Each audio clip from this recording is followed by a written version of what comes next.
The problem I have created is directly relevant to Newton's law of cooling because it accurately exercises his theory. The hot chocolate has an initial temperature, there's a set room temperature that was recorded, and the equation for Newton's law of cooling is applied to this. And Newton's law of cooling discovers the rate at which the hot chocolate cools down and its relation to its environment. My created problem is hot chocolate's initial temperature is 70 degrees Celsius and is placed in a room where the temperature is 25 degrees Celsius. After 12 minutes, the temperature has reached 52 degrees Celsius. How long does it take to reach the drink to reach 35 degrees?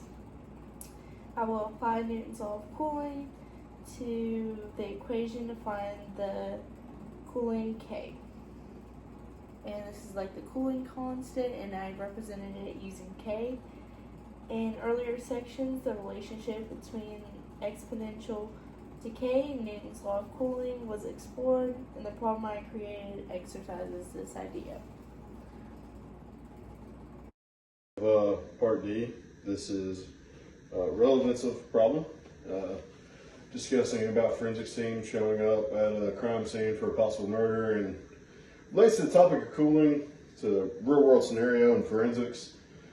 Requires the determining the cooling constant and then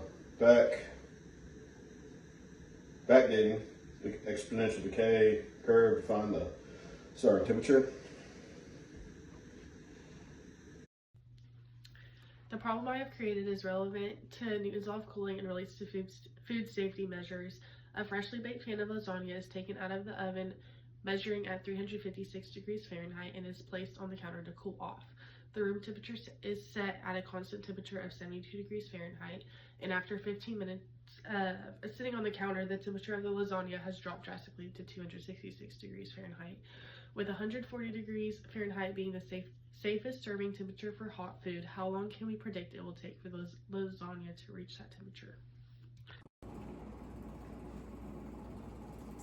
Understanding this problem that I created gives students and people a real life example of exponential decay and how it happens. It can help a person feel more comfortable if they have an example to relate it to. It's like a real life situation, and it gives them real life possibilities. And there's several skills to be gained from solving this. These skills include algebraic solving, analyzing real life data, and as well as predicting behavior, which can be useful in physics, environmental studies, and much more. Other problems that can be tackled after my individual problem could be the cooling of electronics, chemistry labs, or even industrial processing. Benefits of the problem.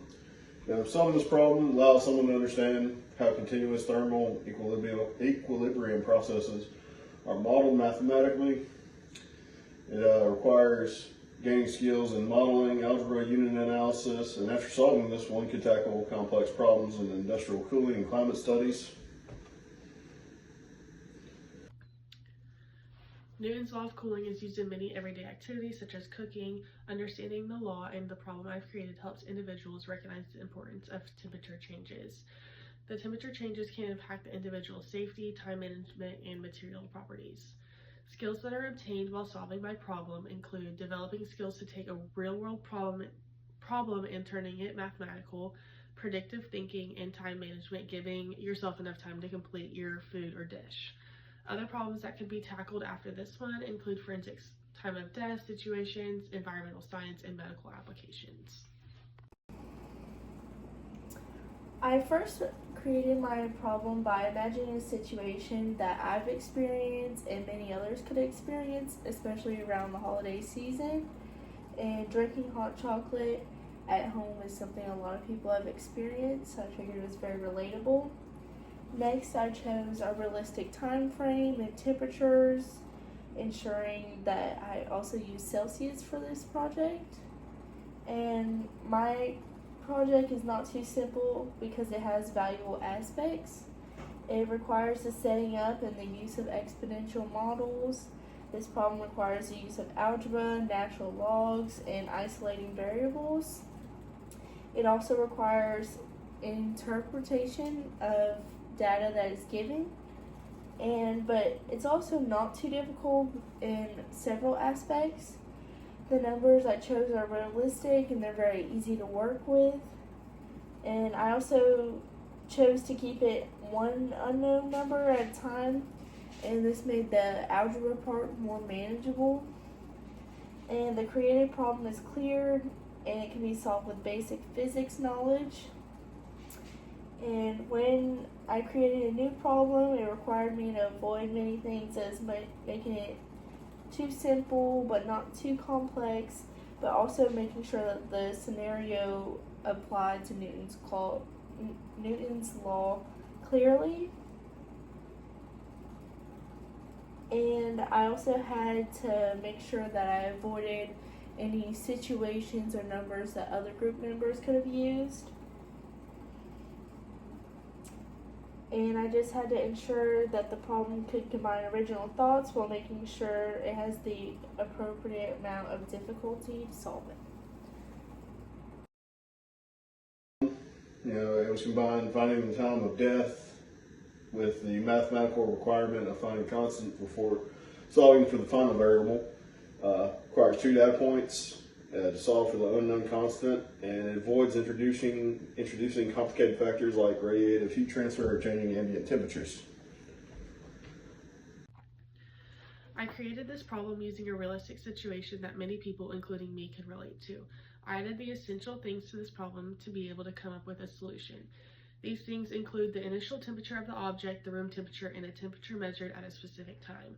I chose 15 minutes to be the time interval because most people are ready to eat their dish as quick as possible. My problem is not too simple, as it uses mathematical equations, converting temperature metrics, and exponential reasoning. My problem, however, is not too difficult either. The room temperature is kept constant, so that gives us less solving and thinking to do.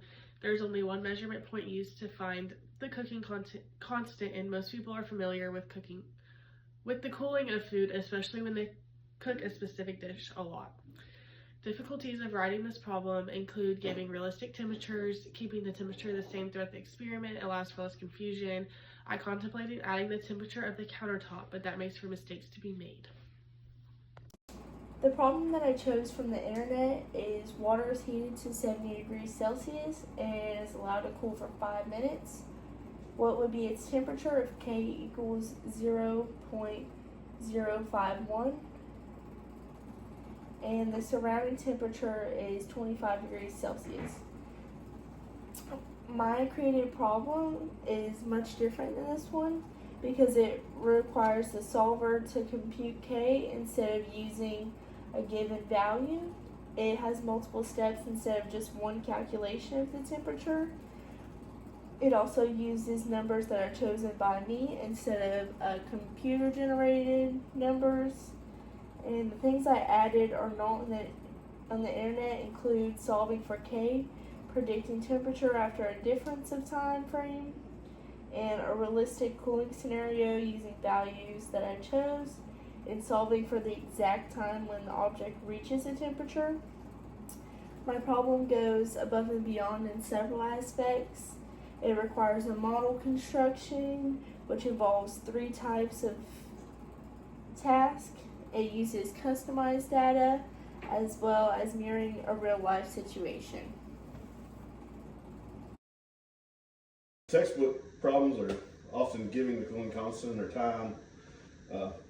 So this problem requires the calculation of using a second known data point, which adds a significant algebraic step.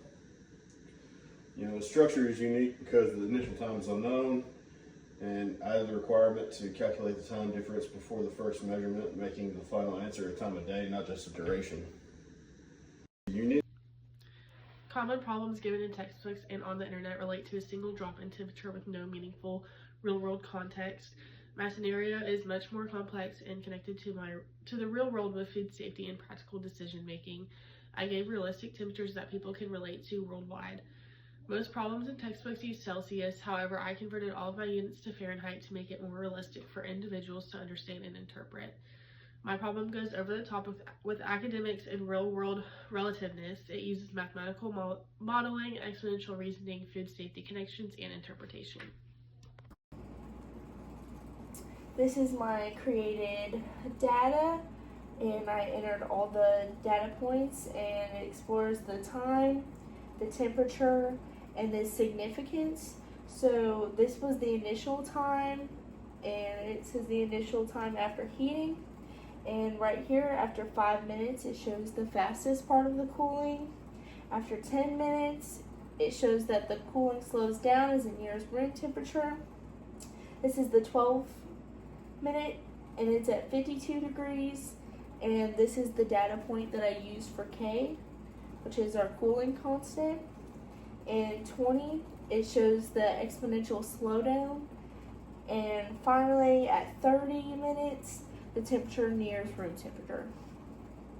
So this data shows the exponential decay. The difference of temperature decreases over time, and the temperature decreases more slowly as it rooms near room temperature. For the problem, it goes everything over the delta, the ambient temperature, the time, the temperature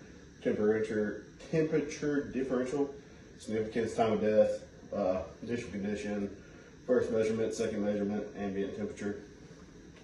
The cooling rate is largest when the temperature difference is largest immediately after death, showing the exponential relationship it shows as the object approaches the ambient temperature.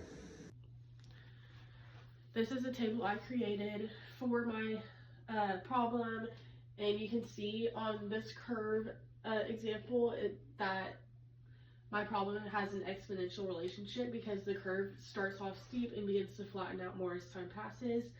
It isn't linear because that would mean the cooling rate would remain constant, but in my problem, it slows down over time as the temperature drops. It's not quadratic because that would be a change in direction, which is unrealistic in my situation since there's not a factor of the ambient temperature changing.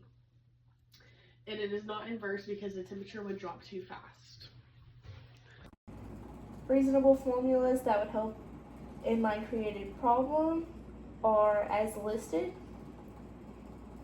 It's dt over d capital T, and this is kind of like a fraction, equals negative k, and in parentheses a large T over T minus TS and so on, and I have listed all of these.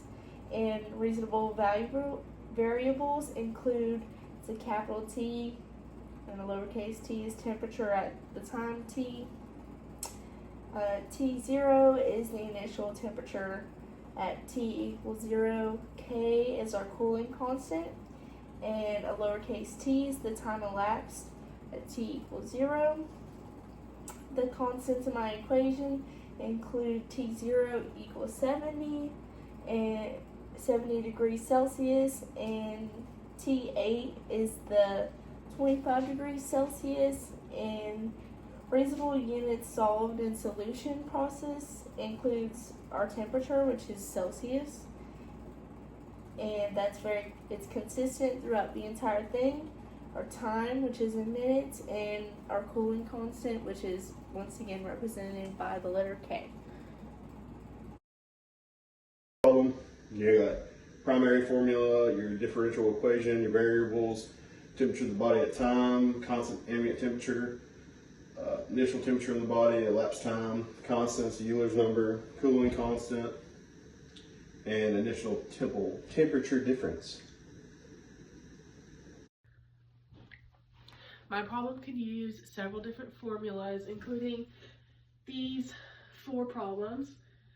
They include variables such as the temperature of the lasagna at time since the lasagna was removed from the oven, the cooling constant, the specific temperature we're calculating time of cooling for, the temperature of the environment, initial temperature of lasagna, and what we're looking for. Initially, units include temperature in Fahrenheit, time in minutes, and the cooling constant K. For solving the cooling constant, I used 52 equals 25 plus, in parentheses, 70 minus 25 e to the power of negative k, and in parentheses 12. First, I simplified the constants. So this is 52 equals 25 plus 45e to the power of negative 12k. And then next I subtracted, it's 25. I subtracted 25, so it equaled 27 equals 45e to the power of negative 12k. Next I divided by 45, so it was 27 divided by 45 equals e to the power of negative 12k. And then this transformed into 0.6 equals e to the power of negative 12k. I used the natural log on both sides, so it took it from k equals negative 1 over 12, and in parentheses 0.6, and it has a log symbol, and 0.6 in parentheses once again equals negative 0.5108256. And right here we solve for k.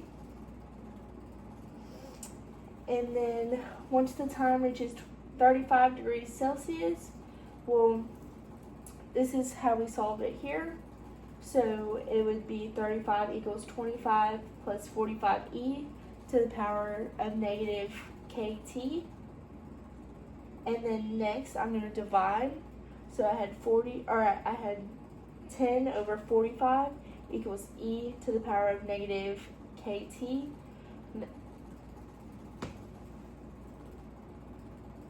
Minus, it's 2 over 9 equals 0.22222 equals e to the power of negative kt. And then next I had to take in and solve this once again, and it left me with 35.33 minutes. The solution: you find the cooling constant, you find the time of death. The body had been cooling for 189.37 minutes when the first temperature was taken at 10 p.m.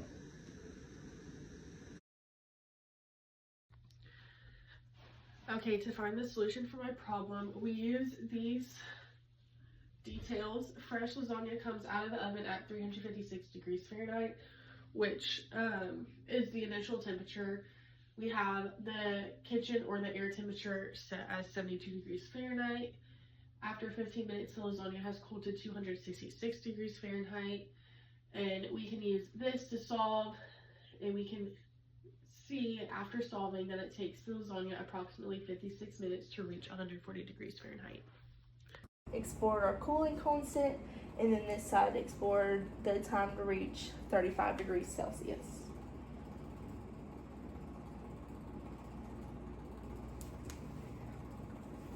So value k was computed at t equals 12.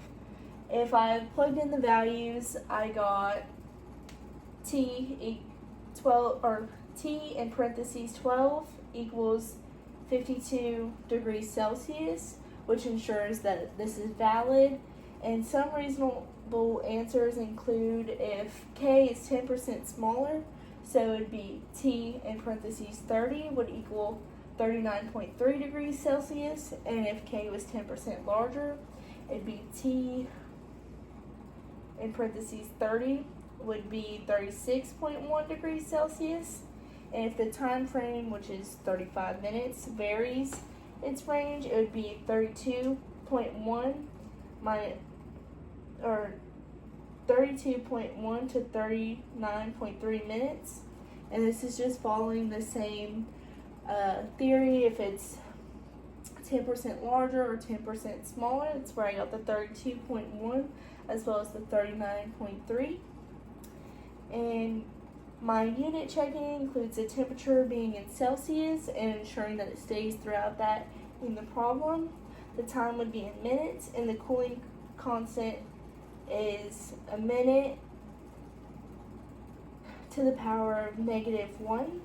The solution process is valuable to the project topic overall in many different ways. It demonstrates how Newton's law of cooling applies in real life situations, and it shows how exponential decay can be used in everyday situations like the cooling of a drink. It also displays the importance of calculating the cooling constant K to get a full understanding of how a drink can cool and how fast it does, as well as its relation to time. So verification for the problem. Calculation is verified by plugging the time of death back into the formula and ensuring the measure points are hit. The answer is reasonable because the human body, being a large mass, cools slowly. A cooling time over 3 hours is expected to achieve a 7 degrees Celsius drop. The cooling rate is proportional to the temperature difference. The body cooled faster initially when it was 16 degrees Celsius hotter than in the room, and slower later when it was only 9 degrees Celsius hotter. Okay, to check to see if my solution was correct, we can plug in our numbers to this formula and set it equal to 356 since that was my initial temperature, and it comes out equal, so we can prove that my solution is correct. The predicted temperatures at later times must also be reasonable. The solution predicts that after 30 minutes, the lasagna cools to approximately 205 degrees Fahrenheit. This aligns with the physical expectations because Newton's law of cooling states that heat loss is fastest when the temperature difference between the objects and its surroundings is greatest. The cooling rate slows down over time as the lasagna approaches the room temperature. So from the drop of 356 degrees Fahrenheit to 266 degrees Fahrenheit in the first 15 minutes is then followed by a smaller drop from 266 to 205 in the next 15 minutes. This is consistent with exponential decay and typical thermal behavior of dense foods. Instead of just simply substituting numbers into a pre-written equation, the problem required identifying the correct differential equation using given data to determine a unique cooling constant, constructing a temperature function from scratch, and interpreting the results within a meaningful context. This process mirrors the methods used in science, engineering, and culinary safety analysis.